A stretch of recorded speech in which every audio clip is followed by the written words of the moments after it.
Y vamos a ver lo que es formación cívica y ética. ¿De acuerdo? En formación cívica y ética vamos a ver lo que son la historia del civismo, los estados, los tipos de estados que existen, ¿sí? Las secretarías del Estado mexicano, es lo que vamos a ver ahorita, ¿no? Entonces, vamos a empezar con un poquito de cómo inició todo esto Buenas noches. Buenas noches, Gaby. Y esto empieza con una cosa muy importante que se ve, es la mentira soberana. La mentira soberana la va a decir Sócrates. Él trata de explicar por qué existen clases sociales, ¿sí? Y dice, bueno, es que en realidad no deberían de existir clases sociales. Dentro de una sociedad es un grupo de gente que se une en un cierto lugar y ese grupo de gente pues simplemente se unen ahí y conviven en ese sitio, ¿no? Entonces, no deberían de existir clases sociales. ¿Y entonces por qué existen? Bueno, es que debemos de haber gente gobernante y gente que no es gobernante, ¿sí? Y él empieza, tenemos que mentir. A grosso modo, a la gente del pueblo la hay que mentirle, ¿sí? ¿Cómo es esto? Hay que negar que existen contradicciones de clase, ¿sí? O sea, que no, el avance de una sociedad no importa por las clases sociales que existen en ellas, porque hay clases bajas, clases altas, sino que esas cosas de que hay gente en el poder no existe, hay que mentir, ¿sí?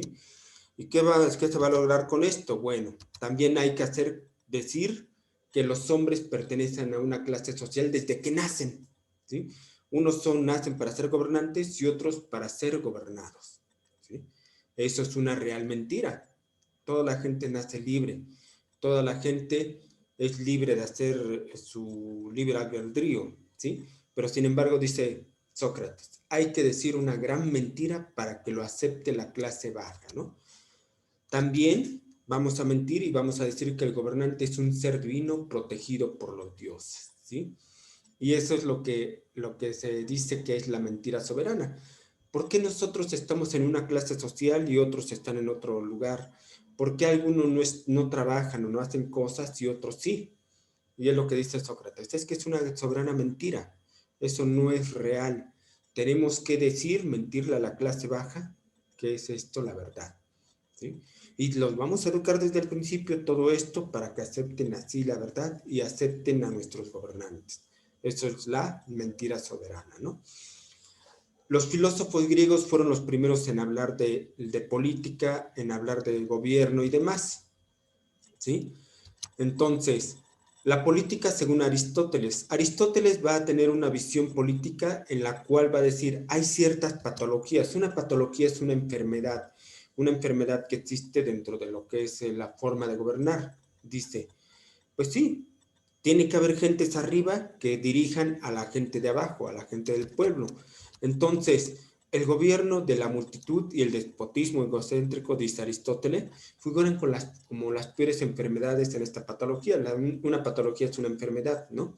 Entonces dice, cuando hay despotismo egocéntrico es una de las peores enfermedades. Lo conocemos como la clásica dictadura, ¿sí?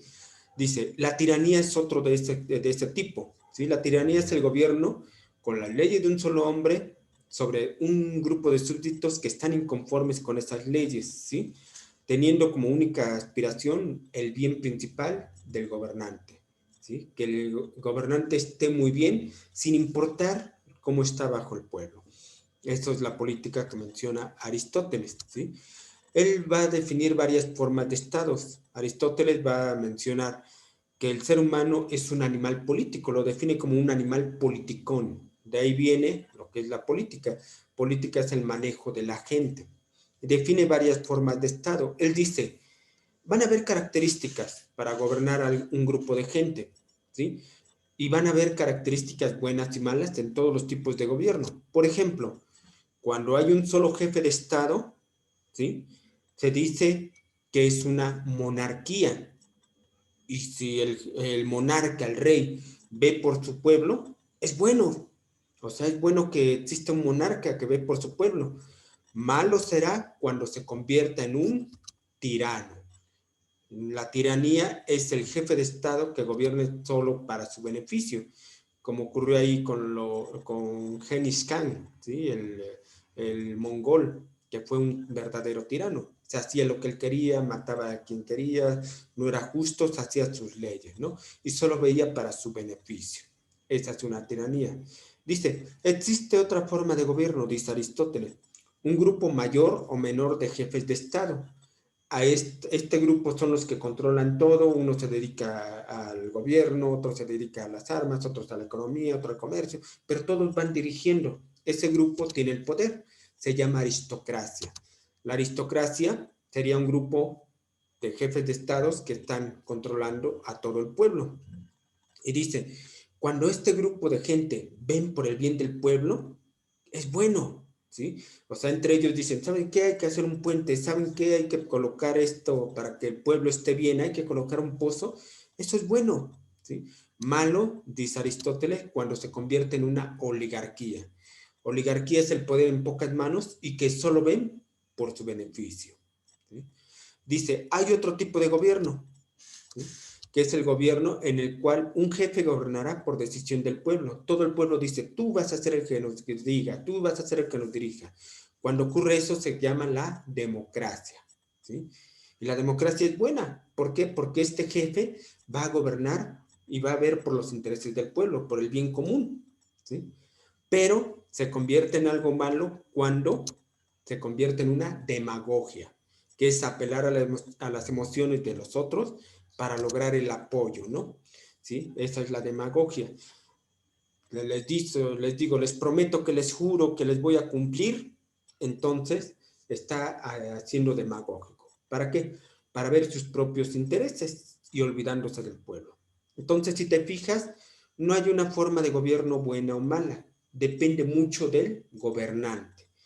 No hay una forma de gobierno buena o mala, puede ser un monarca, puede ser una aristocracia o una democracia, siempre y cuando, dice Aristóteles, vean por el bien del pueblo, ¿sí? Entonces, desde esas épocas estaba lo que es la política, cómo se podía gobernar, ¿no? Y cuáles eran las cosas malas, la tiranía, la oligarquía, la demagogia, ¿sí? Vamos a hablar de la monarquía. En la monarquía el poder del Estado lo tiene una sola persona, que puede ser el rey, el emperador o hasta un príncipe, ¿no? Como ocurre en Inglaterra, como tenemos un poquito en lo que es España, en Suecia, etcétera. La característica de la monarquía es que se hereda de padres a hijos. El rey está en el poder, tiene sus hijos, estos son los príncipes. Cuando muere el príncipe le toca heredar la corona, ¿no? Y siguen la autoridad por línea sanguínea, desde tiempos ancestrales, porque fueron los primeros gobernantes, los que unieron al pueblo, etcétera, ¿no?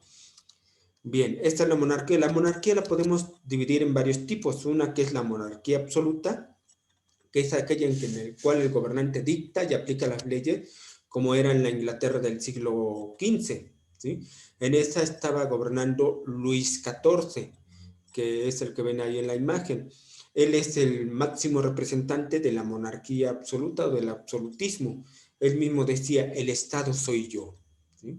Él aplicaba las leyes, él dictaba, él ejecutaba, él hacía todo, ¿no? No tenía nadie, ni a los consejeros le hacía caso, ¿no? Hay otro tipo de monarquía que es la constitucionalista. Esta es aquella en la que la ley que hizo un congreso limita las decisiones del rey. Esto es como ocurre en Noruega, Suecia. El rey se le sigue respetando, pero tiene que dirigir al pueblo con una cierta constitución, ¿no? Y esta ley limita sus facultades. Y existe otra que es la parlamentaria, la monarquía parlamentaria. Es aquella en la que el poder del soberano está limitada por la participación de representantes del pueblo. Esto sucede actualmente en Inglaterra. Tienen un parlamento, el parlamento vota y el rey puede tener un voto de calidad, pero sin embargo siempre va a estar limitado por los representantes, lo que diga el pueblo, ¿sí? Esos son tipos de monarquía. Existen otros tipos de gobierno, la república. ¿La república qué es? Bueno, proviene del latín res publica, que significa la cosa pública o lo que es común, ¿sí? En aquellos años, cuando empiezan los griegos a hacer democracia, van a poner un grupo de senado en el cual van a hablar de todo, ¿no? Y hacer cosas públicas. Es un sistema organizativo del Estado donde él ejerce, la República es un sistema organizativo donde el ejercicio del gobierno recae sobre una o varias personas, elegidas mediante el voto popular o de un parlamento, ¿sí? Por periodos de tiempo limitados para representar los intereses de los ciudadanos. Aquí en México es una república, ¿sí? Votamos democráticamente, elegimos a nuestros senadores, diputados, presidentes, etcétera, ¿no? Entonces, esa es la votación, elegimos a nuestros gobernantes. Profe, no elegimos. Bueno, tienes que ir a votar. ¿Para qué? Para que esto funcione, ¿no? Entonces, esta es una república. Aparte, una característica de la república es que se divide en poderes, ¿sí? Hablemos de otra forma de gobierno, el totalitarismo, ¿sí? Este concepto se refiere a los regímenes y las ideologías que restringen la libertad individual y que acumulan todo el poder en el Estado, ¿sí? Sin restricciones ni divisiones. A grosso modo, el totalitarismo tenemos la representación de lo que ocurría en la Alemania nazi y en la Italia fascista de Benito Mussolini y la Alemania nazi de Adolfo Hitler, ¿sí?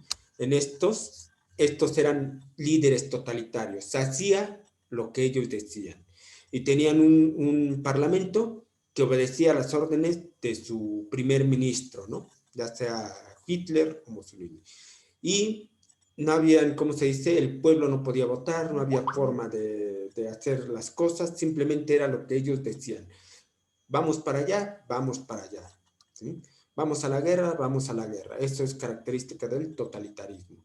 Otra forma de gobierno, ¿sí? Es el fascismo. Se trata de un movimiento totalitario y nacionalista que nace en Italia de la mano de Benito Mussolini, ¿sí? Tras la finalización de la Primera Guerra Mundial. Esto es el fascismo, totalitario y es nacionalista. Busca darle beneficio a su pueblo, busca darle beneficio así, pero con lo que diga el monarca, ¿sí? Si de repente un Hitler o un Mussolini decía, estos son enemigos, todos se iban sobre ellos, los atacaban sin escuchar razones, ¿no? Y esta doctrina va a prevalecer en Europa y en otros lugares aquí de lo que es América Latina, ¿no? Van a haber grupos fascistas, ¿sí? Esa doctrina recibe el nombre de fascismo. Le llaman un estilo de vida, una forma de hacer, etcétera, ¿no? El fascismo es un gobierno totalitario en el cual solamente el poder recae en un grupo, es un grupo oligárquico, ¿sí? Que deciden por todos, ¿sí? Y usan un poco de lo que es la demagogia para convencer a todos, ¿ok? Eso es el fascismo. Bien, también tenemos, vamos a hablar un poquito del gobierno aquí en México. Nuestro gobierno es un gobierno republicano elegido democráticamente. Somos una república. El gobierno es la autoridad que dirige, controla y administra las instituciones del Estado, ¿sí? Actualmente pues tenemos al licenciado Andrés Manuel López Obrador como presidente de la República, tenemos ahí a los senadores y él despacha en lo que es el Palacio del Ayuntamiento o lo que es el Palacio Nacional, ¿sí? Esto es el gobierno mexicano. El Estado mexicano está compuesto por lo que son sus territorios, la población y el gobierno con sus leyes, ¿sí? Ya lo habíamos visto en Formación Cívica 2, es como está dividido nuestro gobierno. La población son todos los habitantes que ocupan el territorio mexicano, todos los que vivimos aquí en México somos parte del Estado, ¿sí? También tenemos lo que es el gobierno y las leyes, ¿sí? El gobierno lo forman los funcionarios que han sido elegidos por la población para hacer las leyes, también hacerlas cumplir y sancionar a quienes las violan, establecer y mantener el orden y defender al país de todo ataque que provenga del exterior. Estamos hablando del ejército, estamos hablando de lo que son nuestras instituciones, ¿no? La división de poderes. México tiene un poder supremo que, como en todos los gobiernos republicanos, está dividido en tres poderes, según el artículo 49 constitucional. ¿Cuáles son estos tres poderes? el poder judicial, el poder legislativo y el poder ejecutivo, ¿sí? El poder judicial es el encargado en impartir la justicia con base a las leyes que hace el legislativo.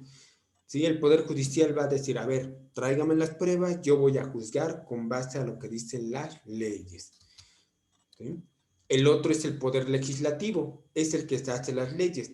El pueblo elige a sus diputados, que son los encargados de hacer las leyes, a los senadores, que son los encargados de hacer las leyes a nivel constitución, a nivel estado, y de ahí el poder judicial va a juzgar.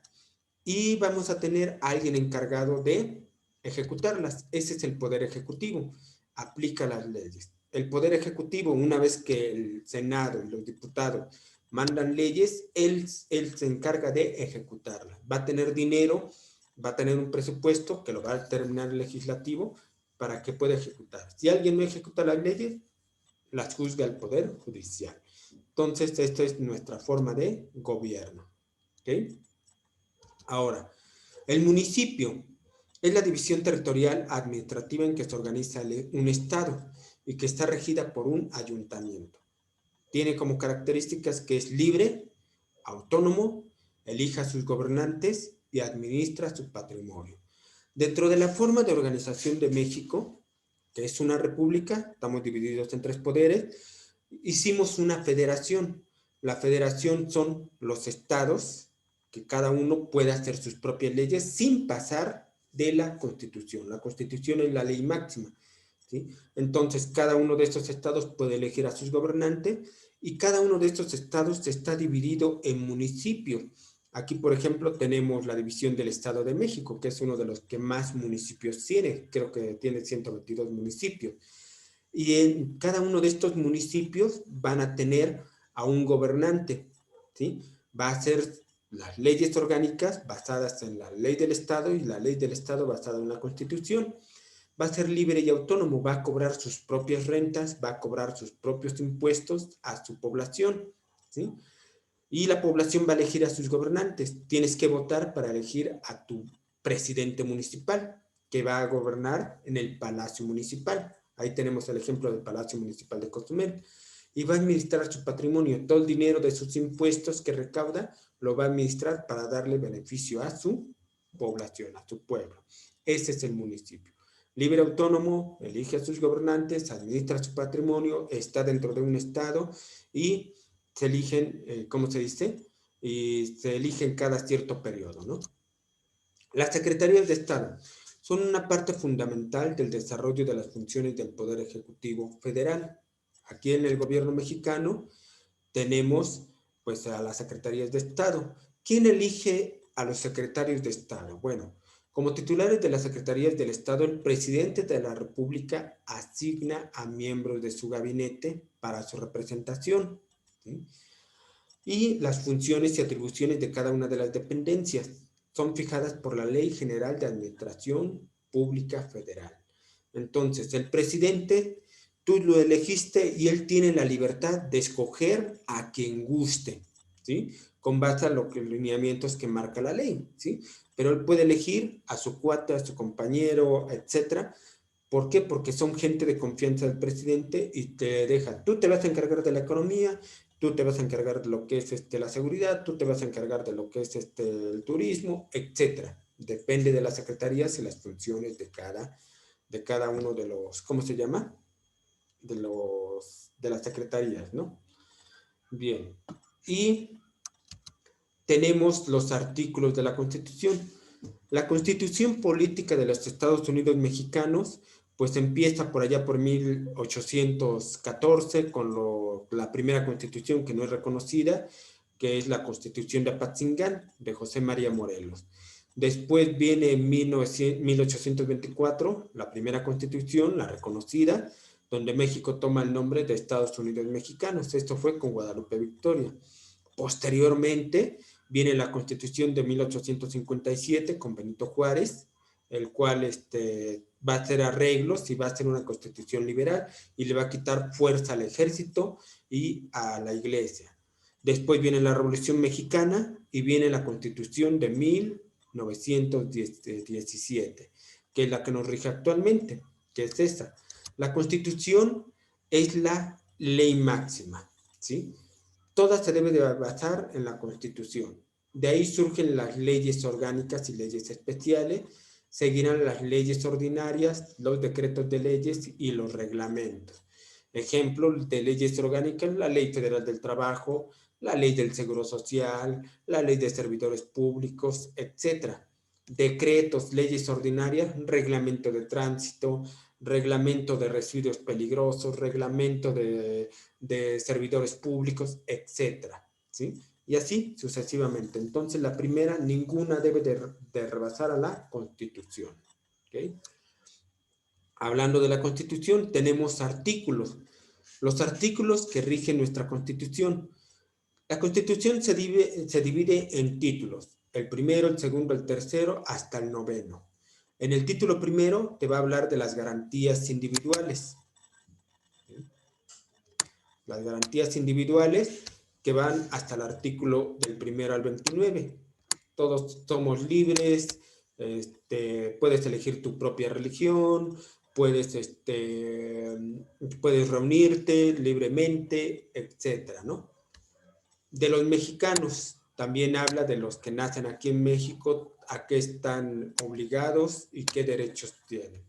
De los extranjeros, los que vengan aquí, cómo se les va a reglamentar, qué es las leyes que los rigen, ¿no? Y de los ciudadanos mexicanos, derecho a votar, derecho a ser votado, etcétera. ¿Sí?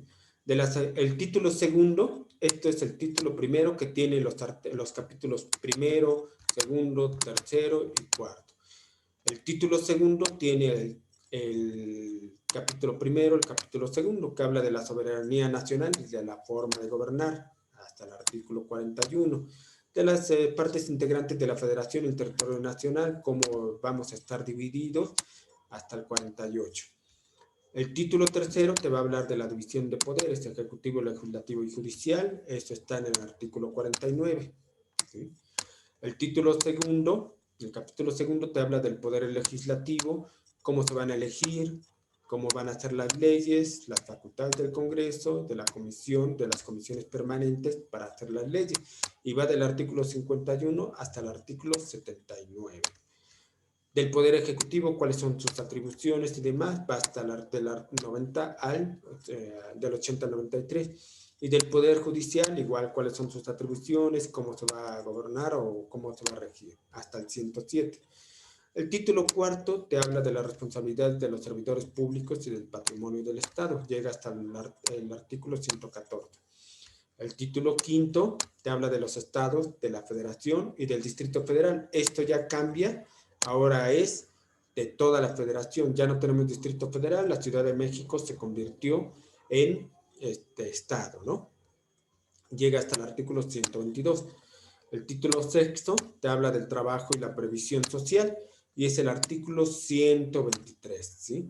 En el artículo 123 te va a hablar del trabajo y uno de los artículos también importantes es el artículo 27 que está por aquí, dentro del título primero, que habla de la tenencia de la tierra. Esto fue con dedicatoria a Emiliano Zapata y esto fue con dedicatoria a las huelgas de Cananea y Río Blanco, en la Revolución Mexicana, ¿no? El título séptimo te habla de las prevenciones generales, ¿sí? De lo que se tiene que hacer para modificar la Constitución, etcétera, de la reforma de la Constitución, cómo se realiza el 3035. El título noveno te habla de que la Constitución es inviolable y van a haber artículos transitorios. Cuando hay algunas modificaciones y demás, se ven en los artículos transitorios. ¿Sí? Eso es nuestra Constitución política de los Estados Unidos mexicanos. También tenemos que nuestro gobierno en la actualidad está dividido en secretarías. Vuelvo a repetir, estas secretarías las determina el Ejecutivo con aprobación del Congreso y en el cual esas secretarías se van a encargar de diversas funciones. Tenemos dentro de las importantes la Secretaría de Gobernación, actualmente está a cargo Olga Sánchez Cordero. Ella se encarga de todo lo relativo al gobierno, ¿sí? de las políticas y demás. La Secretaría de Relaciones Exteriores, que está el señor Marcelo Ebrard Casaubon, la Secretaría de la Defensa Nacional, que es el Ejército, está Luis Crescencio Sandoval, la Secretaría de Marina, la que se encarga de defender las aguas nacionales, está el capitán José Rafael Ojeda Durán, está la Secretaría de Seguridad y Protección Ciudadana, que está Alfonso Durazo Montaño, la Secretaría de Hacienda y Crédito Público, que se va a encargar de todos los dineros, está lo que es el señor Arturo Herrera Gutiérrez, la Secretaría del Bienestar, que antes era la CDSOL, Secretaría de Desarrollo Social, que se encarga de todas las políticas de desarrollo social o del bienestar del pueblo mexicano. La Secretaría de Ambiente y Recursos Naturales, que está María Luisa Albores, se va a encargar de lo que son todas las políticas para proteger el medio ambiente y los recursos naturales. La Secretaría de Energía, que está Rocío Nael García, que se va a encargar de todo lo relativo a la energía, generación de energía, distribución y venta, ¿no? Secretaría de Economía, todas las políticas para lo que van a ser las cuestiones económicas de México, Graciela Márquez Colín. La Secretaría de Agricultura y Desarrollo Rural, que está Víctor Villalobos Arambula. La Secretaría de Comunicaciones y Transportes, que dicta todas las políticas de carreteras, de transportes marítimos, aéreos, Jorge Arganit y Aguileal, ¿no? Entonces son dentro de las secretarías importantes. También tenemos más secretarías. Secretarías de la Función Pública, que se encarga de lo que es que todo funcione adecuadamente en el sector público, determina las políticas y sanciones, ¿no? Irma Herendida Sandoval. ¿Sí? La Secretaría de Educación Pública, Esteban Moctezuma, que se encarga de todo lo que es en la cuestión de educación aquí en México. La Secretaría de Salud, Jorge Carlos Alcocer Varela, que es el secretario de Salud, que se encarga de toda la política de salud. Profe, y Gatell no era el secretario, no, él es subsecretario, ¿sí? Él le encargaron que viera todo lo del COVID, ¿no? La pandemia. La Secretaría del Trabajo y Previsión Social, todas las políticas de trabajo, Junta de Conciliación y Arbitraje, está Luisa María, alcalde de Luján. SEDATU, Secretaría de Desarrollo Agrario, Territorial y Urbano, todas las políticas de construcciones y demás, Román Meyer Falcón, ¿no? Secretaría de Cultura, Alejandra Fausto Guerrero, todo lo que es la cultura, Secretaría de Turismo, Miguel Torruco Márquez, y Consejería Jurídica del Ejecutivo Federal, Julio Secher Ibarra, todas las cuestiones legales. Tenemos también empresas paraestatales como Pemex y Comisión Federal de la Electricidad. Pemex se encarga de todo lo que es el petróleo que es de los mexicanos y Comisión Federal de Electricidad de la energía eléctrica que tenemos aquí, ¿sí? También vamos a tener otras dependencias, Comisión Nacional del Agua, Instituto de Seguridad y Servicios Sociales de los Trabajadores del Estado, el ISSSTE, lo que es el Instituto Mexicano del Seguro Social, lo que es la del Agua, el ISSSTE, el IN, lo que es la Comisión Nacional para el Desarrollo de los Pueblos Indígenas, la CONACYT, el Consejo Nacional de Ciencia y Tecnología, el Instituto Nacional de Mujeres, el DIP, el Sistema Integral para el Desarrollo Integral de la Familia, el Sistema Nacional. El DIF se encarga de proporcionar desayunos escolares, de darle atención psicológica a una familia, de cuando los niños son abandonados, van directamente al DIF y él se va a encargar de cuidarlos, de protegerlos, ¿sí? La Comisión Nacional de Cultura Física y del Deporte, la CONADE, los Caminos y Puentes Federales de México, el Instituto de Fondo Nacional para la Vivienda de los Trabajadores, la Nacional Financiera, que te otorga créditos a las empresas y demás, el Sistema de Administración Tributaria, el terror de todo mundo, ¿sí? El SAT, el que cobra impuestos, ¿ok? Entonces, estas son, y existen otras más dependencias, Comisión Nacional, Institutos de México, Tribunal Electoral del Poder Judicial, Auditoría Superior de la Federación, Instituto Federal de Acceso a la Información, lo que es el Instituto Nacional de Mujeres, el Instituto Federal Electoral, que ahora es Instituto Nacional Electoral, cambia al INE, hay que cambiarlo, este es el INE actualmente. El Instituto Federal del Distrito Federal también hay que ya no es, ahora es de la Ciudad de México con el nuevo gobierno, ¿sí?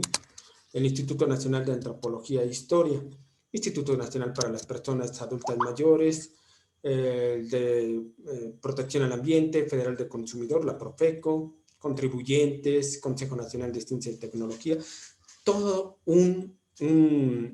una red. ¿Para qué? Para brindarle el mejor apoyo a los ciudadanos. Bien, vamos a ver las preguntas que nos pueden hacer en el examen, ¿sí? Bien, 1. ¿Cuáles son las características del municipio? Te dan 5 características y te dan respuestas. El 1, el 3 y el 4, o la B, el 2, el 3 y el 5, o la C, el 1, el 4, el 5, o la D, el 1, el 2, 4, o el E, el 1, 2, 5. Chécalo, razónalo.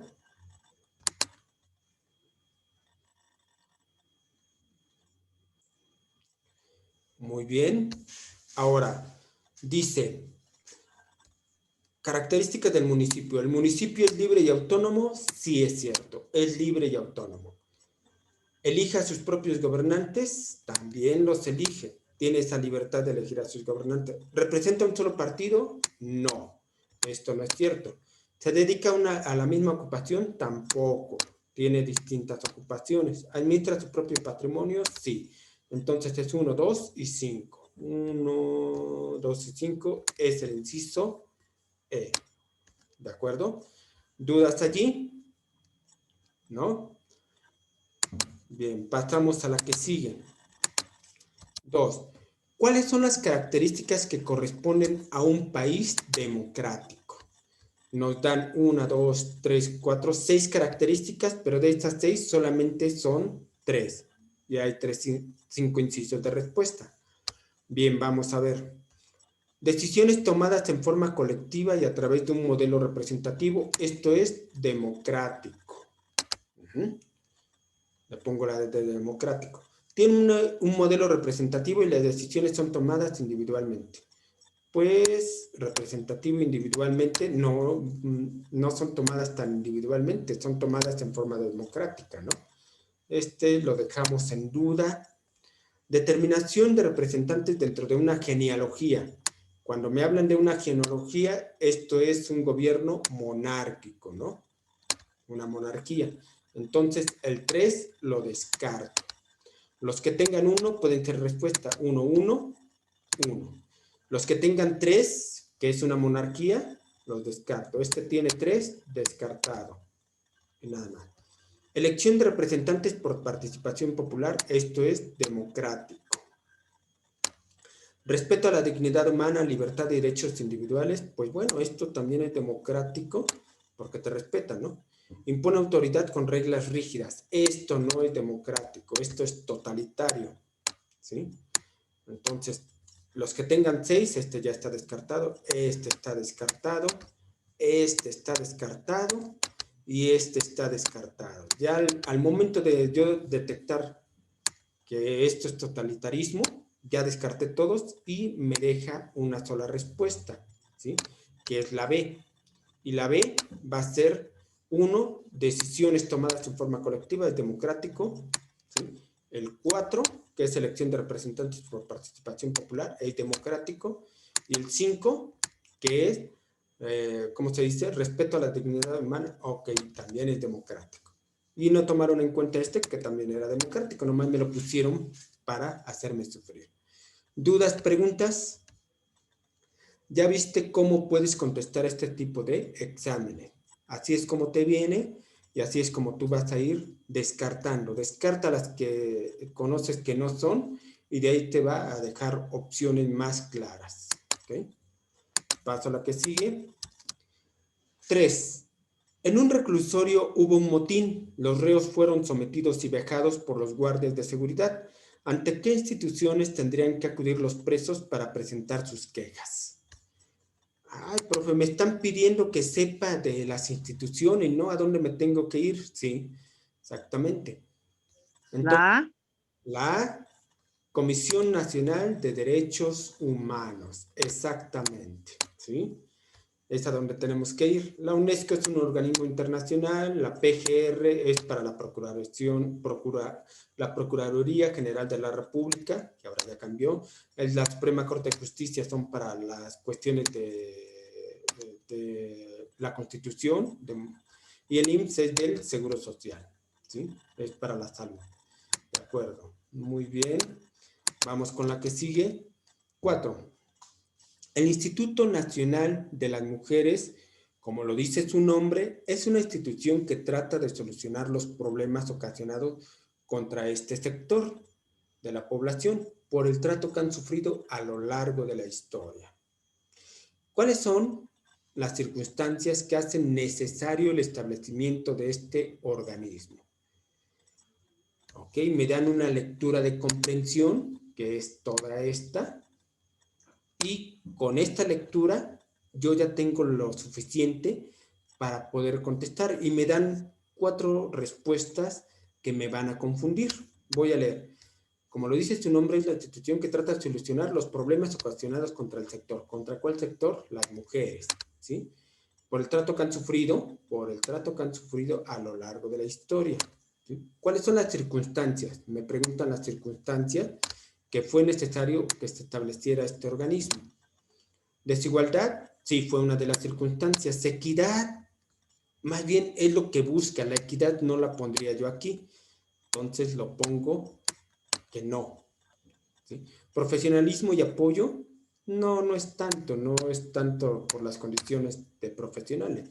Violencia y desigualdad sí sería una de las causas o de las circunstancias que ocurrieron a lo largo de la historia. Había violencia y había desigualdad, ¿sí? Apoyo y participación igual, bueno, esto sería el efecto, tanto equidad como participación y apoyo es lo que se logra al establecer. Si me hubieran preguntado cuáles son los logros que se obtuvieron con el establecimiento de este organismo, serían apoyo, equidad, etc. Pero como me piden cuáles fueron las circunstancias a lo largo de la historia, entonces estamos hablando que la respuesta es violencia y desigualdad. ¿Dudas de cómo usé el razonamiento? ¿No? Ya viste cómo puedes contestar este tipo de preguntas. En la cuestionario que te envío al rato, ¿sí? Van a aparecer estas preguntas y otras más. ¿De acuerdo? 5. La última. En una república democrática como la nuestra, la participación política de los ciudadanos es fundamental, ¿sí? En el autoritarismo se concentra el poder político en un líder o un órgano, y en el totalitarismo la ideología se propone como un fin ideal para la sociedad. ¿Cuáles son las características que permiten reconocer a una sociedad autoritaria? Muy bien. El unipartidismo, ¿estás de acuerdo que sería como totalitarismo? Un solo partido. Esto no es democrático. Entonces, la 1 la descarto. Aquí está la 1 descartada. Aquí está la 1 descartada. Y aquí tengo opción. El multipartidismo, esto es una sociedad de... no. ¿Cuáles son las características que permiten reconocer a una sociedad autoritaria? Perdónenme. Ya me ando yendo por otros lados. Es autoritaria lo que me están preguntando, ¿sí? Entonces, el unipartidismo es autoritario. ¿Estamos de acuerdo? El multipartidismo no es autoritario, esto es democrático. Esta la quito, la 2. Cancelo. Bien. Baja o nula participación ciudadana, esta es una característica autoritaria, ¿sí? Bueno, más bien esta podría ser respuesta y esta podría ser respuesta porque es la 2, perdonen de nuevo. Recursos invertidos en las elecciones, pues esto no sé si sea autoritario o democrático, lo dejo en duda. El control gubernamental sobre la sociedad, esto es autoritario, ¿sí? Entonces sería el unipartidismo, la baja nula y el control gubernamental serían. Los líderes son seleccionados por las elecciones, esto es democrático. Entonces la 6, no. La 6 cancelo.